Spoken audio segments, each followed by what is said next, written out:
మరి బయటికి వెళ్ళిపోవలసి వచ్చేది. దరిద్రమైన వాసనతో నిండి ఉన్నాను ప్రియులారా.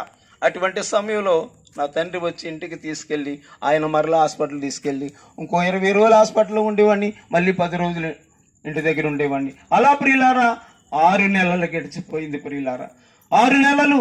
ఈ మధ్యలో 4 నెలలు అయిన తర్వాత మా నాన్నగారు తీసుకెళ్ళిన తర్వాత వాళ్ళు వీళ్ళు అన్నారంట, అయ్యా మీ అబ్బాయికి గొంతు నొప్పి వచ్చింది, మీ అబ్బాయి గొంతు నొప్పి వచ్చింది. అమ్మ తెలుసా గొంతు నొప్పి అంటే ఎవరికైనా తెలుసా ప్రియులారా?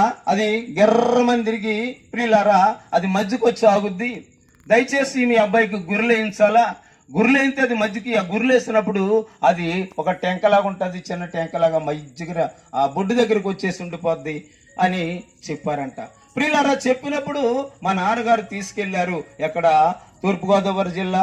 మీరు ఇలాగా రాజమండ్రి నుంచి రాజనగరం నుంచి వెళ్తే ఏలేశ్వరం ప్రాజెక్ట్ ఉంటుంది. ఆ ప్రాజెక్టు పక్కన ఒక కొండ ఉంది ప్రియులారా.